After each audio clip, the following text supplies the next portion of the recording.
Fairy tales have magical beings, lands, and moral messages. But fairy tales are also timeless. They carry from generation to generation. Whether we discuss Chinese fairy tales or the fantastic stories by Angela Carter, fairy tales are both national and global literatures. They draw on mythology, folklore, and fables, and when you read them, you discover new worlds. In this video, you will learn why fairy tales are so timeless. The first part looks at the history of fairy tales, while the second part is about universal images and archetypes. In the third part of the video, you will learn about how fairy tales evolved out of various cultures and nations. And in the final two parts, we look at fairy tale adaptations and commercialism. I'm Madeleine Rose Jones, and you are watching Snowy Fictions. Part 1. The History of Fairy Tales. Before Charles Perrault wrote his collection of fairy tales, stories of mythology and folklore were told through poetry, oral storytelling, and fables. Who can forget Homer's The Odyssey or Aesop's fables? From the inception of humanity to the present, humans tell stories as a way to communicate ideas. Fairy tales, however, really shone in history from early modernity onwards. In the 18th century, Hans Christian Andersen released many fairy tales. Well-known ones include The Snow Queen and The Little Mermaid, both of which we'll discuss later. What I remember about Hans Christian Andersen is how melancholic and sad his stories could be. In one of his stories, called The Story of a mother struggles to accept the death of her child. It's really beautiful and unique, so I'll link it below. The 1700s also gave us Arabian Nights, which this video also discusses. Eventually, the Grimm brothers came along. Their tales were the perfect combination of morals, wickedness, horror, and magic. However, the 19th century had Alice in Wonderland by Lewis Carroll. It's both odd and fantastic, and has influenced many ideas regarding sanity and adventure. In the 20th century, something interesting happened. Fairy tales continued, and we can thank writers such as Angela Carter for their unique interpretations. But fairy tales morphed into longer texts and into fantasy fiction. C.S. Lewis, when writing the Chronicles of Narnia, drew on classic fairy tales and medieval folklore to create his fantasy world. Fairy tales also had an impact on magical realism. A wonderful example is Salman Rushdie, particularly The Enchantress of Florence. You are welcome to comment below with any suggestions for fiction that's fairy tale-like. Part 2.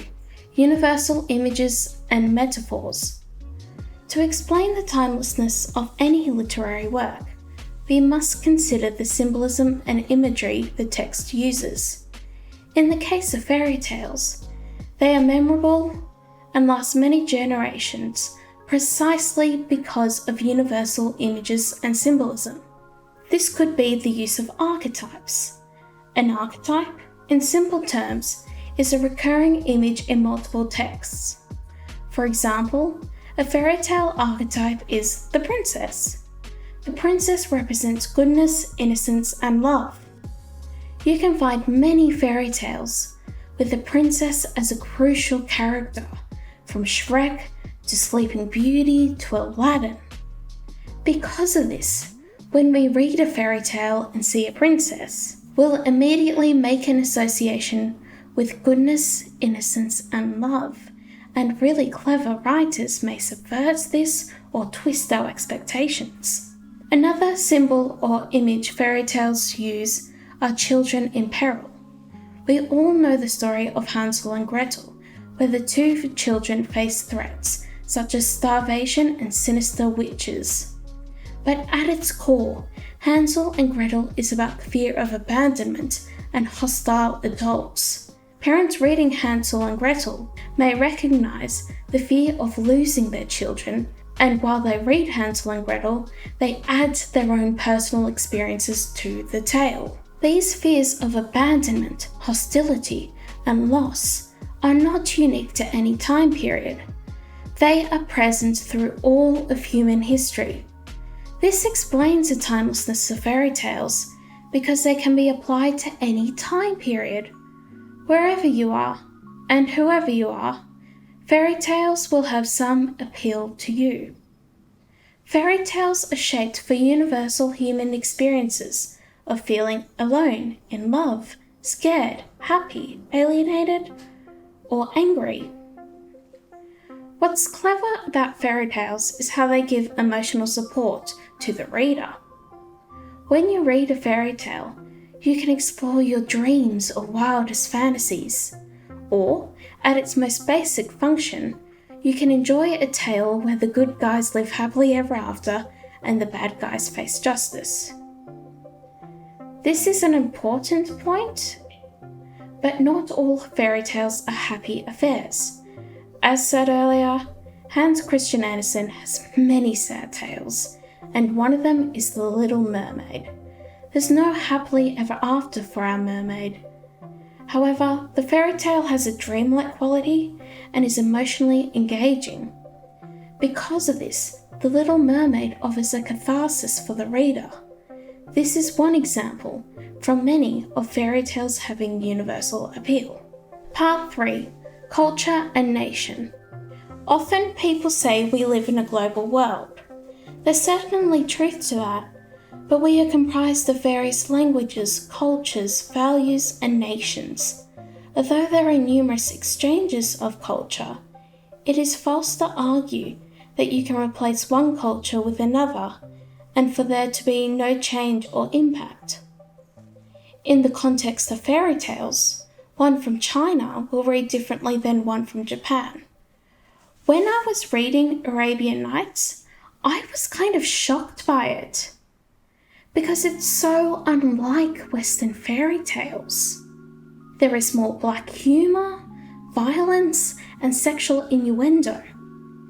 This actually contributed to my enjoyment of Arabian Nights because I had never read anything like it before, which brings us to part 3 in this video essay, dedicated to the culture and nation of fairy tales. As said earlier, fairy tales are derived from mythology and folklore. We must remember how nationalized folklore and mythology are. They're Slavic, Celtic, Chinese, and German mythology, to name a few. A great example of a mythological creature from Slavic folklore is a firebird, which has magical and glowing properties. The firebird has dual meanings. It could represent doom or a blessing. But of course, other cultures have mythological properties representing omens. Think unlucky numbers in Japan, such as the number 4. This is because in Japanese, it contains the word for death. This example is more about language than mythology or folklore, but it's a great example of universal fears and desires existing throughout many societies. Because of this, mythology and folklore fortify the foundations of a fairy tale. You simply can't have fairy tales without mythology and folklore. They do not work. Both fairy tales and mythology are used to communicate complex ideas into simple motifs and tales. A brilliant example is Aesop's fables. Each fable is no more than a couple of paragraphs long and always ends in a moral lesson. The stories are very simple and straightforward, but they have complex and intricate ideas and wisdom behind them.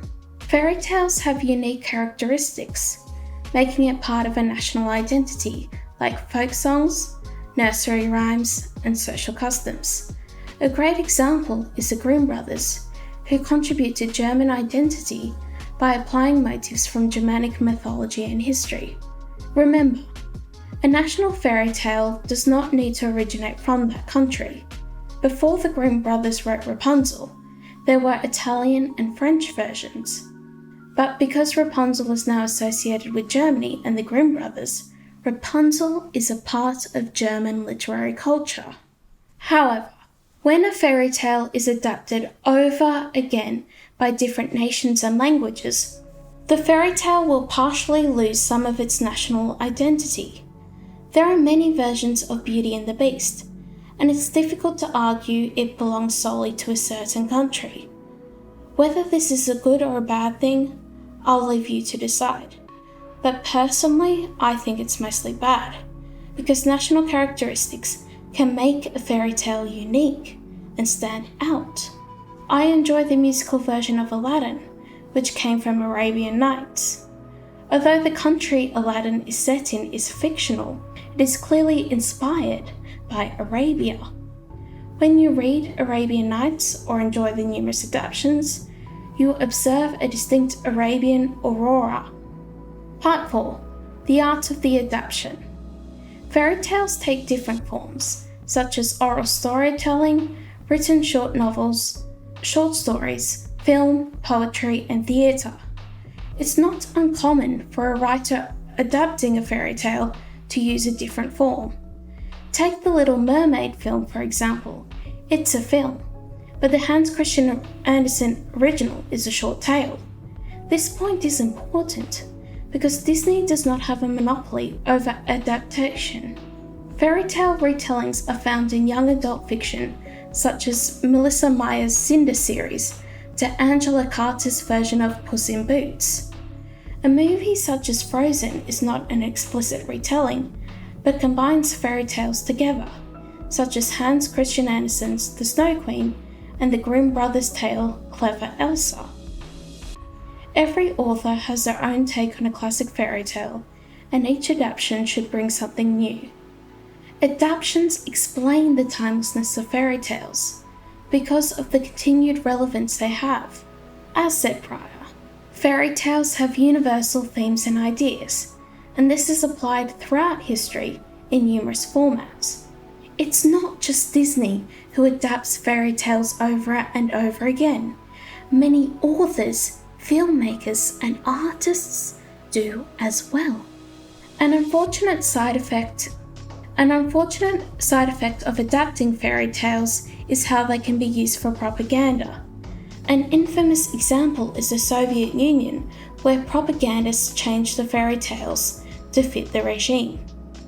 Fairy tales can appeal to anyone and should transcend any ideology or dictatorship. Part 5. Commercial concerns.